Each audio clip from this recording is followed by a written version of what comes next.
Have you wanted to start an autographed memorabilia collection, but you don't really know where to start? I think I could probably help you with that. Ooh, what's up guys? I'm MD Shady, and in today's video, I'm going to show off all, or for the most part, most of my autographed memorabilia that I have in my collection, whether it's shirts, pictures, Funko Pops, stuff like that. I'll show off exactly what I have, how I got it, and how you guys can also obtain some signed memorabilia. So starting off with probably one of the more well-known and easiest ways to obtain autographs, and that's through trading cards. There's usually a lot of different autographed trading cards, whether it's in hockey, which I do have some examples of here, NFL, NBA, but there's even autographs in other stuff. So I do want to show off some of these cards here. The first one we do have is John Carlson, I believe. Yes, John Carlson from the Washington Capitals.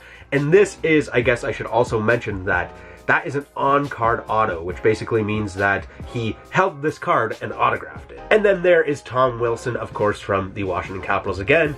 And then the last example I have here is Evgeny Kuznetsov, and if you can tell, this is a sticker auto, which basically means that he never actually held this card. He's basically given sheets and sheets of stickers, and he just autographs the stickers. The stickers get sent back out to the card company, and they place them on themselves. So a lot of people do desire the on-card autos more than a sticker auto, but I think they're both pretty cool. And then another way to obtain autographs is going to meet the person in person and getting their autograph. Of course, you can't just show up to someone's house and say, hey, I'm a huge fan, give me your autograph. No, you gotta find places that they're going to be at doing signings, like Niagara Falls Comic-Con, or where me and DK just went a couple weeks ago to Icon Autographs in Niagara Falls, Ontario, Canada, where Eugene was there, and as you guys can see, I did get this signed by him, which was really cool. So definitely going to meet the person is one of my favorite ways to get autographs. There's a story behind it. You can talk to the person, you can get their autograph, and you can get basically anything you want signed at that point. A lot of people like to get pictures signed. I like to get actual like action figures or memorabilia signed more than pictures, but pictures are still pretty cool, and I do have a couple examples to show you. So with these people, I didn't actually meet any of these guys. I actually picked these up while we were at the Icon Autographs because they had previously been there, but I had missed out on it. So here's Sam Losco from the Trailer Park Boys. Here we have Mick Foley, the WWF legend, or WWE legend technically. That was a pretty cool one. And then the last one here that I had to show off is the voice actor for Andy from Toy Story. I thought this one was great. I love Toy Story, so this is a really cool photo as well to get signed. And then sometimes there's some really obscure ways to get stuff signed. For example, I do have this John Wall basketball jersey. And no, this is not a John Wall autograph on here. That is actually the autograph of the rapper Futuristic. Futuristic was doing a Instagram live, and I clicked on it, and he was basically selling all of his clothing from his closet, essentially. So you had to go on his website. If you bought anything, you could get his autograph on a piece of clothing, and you got to pick the clothing you wanted out of his closet, which was really cool. I went with the John Wall jersey. I thought that was pretty cool. So for the $15 that I spent on his CD, he signed this, and the CD comes signed as well. I don't know where it is right now. It's somewhere with the rest of my CDs that I just couldn't find. But at least I could show you guys the one autograph that I got from that. So that is probably one of the more obscure ways to get an autograph. It was just so different. I've never really seen anything like that. And then just a couple months ago, I went to see the Bad Friends Tour, the live podcast, I guess, is what they did. And they had these for sale at the merch booth. So they do have the autograph there of Andrew Santino as well as Bobby Lee over there. So this is pretty cool. I would have liked to get like maybe some other stuff signed by them, but this wasn't too bad. A cool poster is always nice to get signed as well. And then to backtrack a little bit back to actually meeting people, this was an in-person autograph, and of course it is Hacksaw Jim Duggan there on a Hacksaw Jim Duggan shirt, but I didn't meet him. I actually found this at Goodwill. Honestly, like, it could technically be a fake autograph, but I don't think people are out there just faking a Hacksaw Jim Duggan autograph, so I do believe this to be real. And then I have this WrestleMania 18 shirt that I do have signed, and some of the signatures on here are really cool. This was actually a gift to me from one of my mom's friends. So right there, if you see that, there's Triple H, and then it does say the game right there.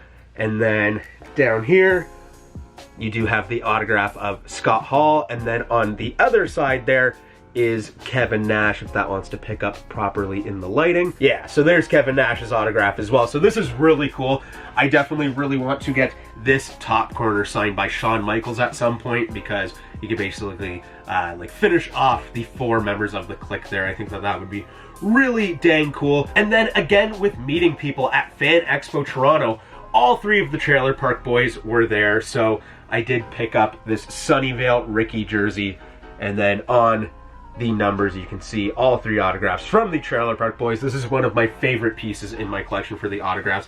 It was such a good time meeting them. They were all very, very nice. We kind of joked about some things, and then Bubbles even sang Closer to the Heart to me because it came on the radio right when I was talking to him. So that was a really cool experience and a great story behind some cool autographs. And then another way to get some autographs is through some promotions that some, let's say, famous people put on. Killing the Neighbors album by Tom McDonald as well as Madchild, and if you ordered this off their website, you got both their autographs on there, so I thought that was pretty cool. And then sometimes things are a little bit more obscure than that. If you pre-order the special edition of WWE 2K18, this one was, for example, you do get this autographed picture of John Cena, as well as this basically card here, which does have a piece of the ring mat from when he won at WrestleMania that year. Or no, that was the Royal Rumble in 2017 where he won. So it's basically a piece of the ring and the autograph. Two really cool pieces to add to the collection. And then this was a little bit obscure as well. This is Tenacious D's Post-Apocalyptico. This is the, like, art book, I guess you can say. It's basically like a big comic book, which is really cool. And on the inside there, with the certificate of authenticity, you do have Kyle Gass's autograph as well as Jack Black. And this was a really cool one. I was super excited to pick this up. I actually grabbed one for myself and for DK. I believe I gave it to him for his birthday a couple years back when I did grab these. And yeah, this is just another cool way to get the autographs of Kyle Gass and Jack Black. And those are some of those autographs that you don't really see very often. I don't think they're like really signing autographs at their shows when they're performing. And how often realistically are you going to meet Jack Black? And then, like I said, with meeting some of these famous people, there's also times where you may have like an inside contact where you can just actually meet them in public, and that's the case with this next item. I have a regular at my work, and he is technically kind of famous, so I have talked to him for, I guess at this point now it's been years that I've known him. And that is Roland Parliament, who was the ADR, the basically like audio director for Sailor Moon. So I got him to sign this VHS tape. And he also did the voice of Melvin in the show as well. So that's really cool. You just kind of have to know the right people, and you have to be like friends, like I am with Roland, to be able to get this signed. I mean, I'm sure he's just such a nice dude that basically anybody could go up to him and ask him for his autograph and he'd be pleased to do it. So now let's move into my signed Funko products. I mean, it's all pretty much just pop. So this is basically the same deal as, like, let's say the Tenacious D book, where the Gabriel Iglesias pop was on his website, and if you ordered it, it would come signed for the first, I don't remember how many, but there was like a number of how many would come signed. So that's pretty cool, and I believe that he has done the same thing for most of the Gabriel Iglesias Funko Pops. And then this next one is really cool as well. It is the Baskin-Robbins exclusive Steve Harrington, and it is signed by Joe Keery. Again, this one technically could be fake, because I didn't go get it myself. I actually did buy this pop, but I don't know realistically, like, how much is a Joe Keery autograph worth? Is it worth someone trying to fake a Joe Keery autograph at this point? Maybe nowadays with the show gaining a lot more popularity, but at the time when I bought this, I don't think it was anything too crazy. Like, I don't think his autograph was very expensive, and this was pretty cheap. I'm pretty sure I actually bought an unsigned one for more than I paid for this one. And then while we were at that Icon Autographs place that I was talking about, I actually did buy 2 mystery boxes, and I got 2 of these Jason Voorhees signed pops.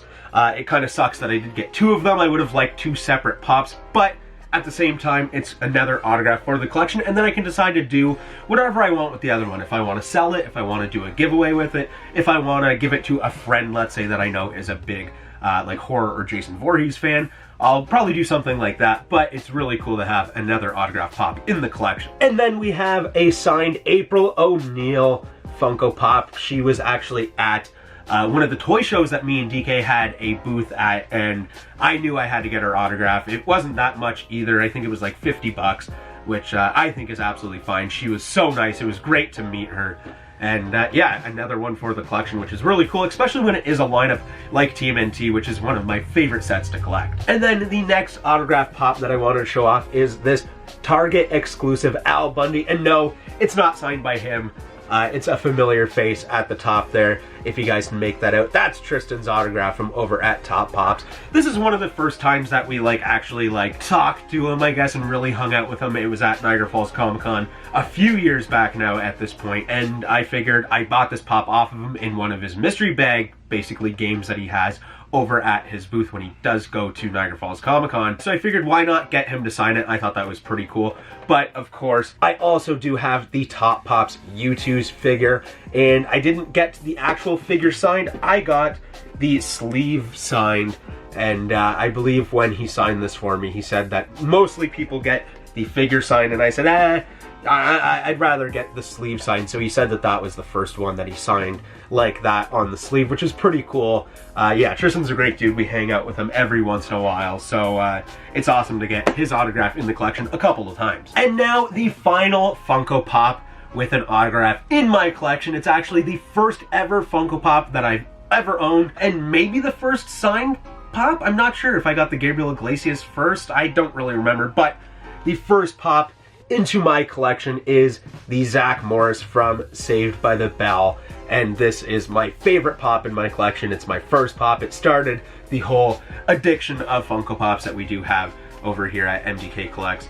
And yeah, this is just a great pop. The dude was awesome. We met him at Fan Expo Toronto. It was great. He talked to me about Funko Pops. He basically just wanted to know more about them, how much they were worth. And I said, well, it all depends. I was like, about 15 bucks retail, but then of course, if a pop is worth more because of like a low piece count or because of whatever character it is, different things that can affect the price of it. And he thought that was pretty cool. And we chit-chatted for a few minutes, which was awesome. And then yeah, I walked away with the signature, which is so sweet. I'm so happy about this. Saved by the Bell, one of my favorite shows of all time, and the Zach Morris signed Funko Pop, my favorite Funko Pop in my collection. But anyways, guys, that's all the time I have for today's video. If you liked the video, don't forget to smash the like button. Leave a comment in the comment section down below and let me know what was your favorite autograph that I had in my collection, or what's your favorite autograph that you have in your collection, because I'd really like to know. And don't forget to subscribe if you're new here. But anyways, guys, I'm out of here. Peace in, peace out.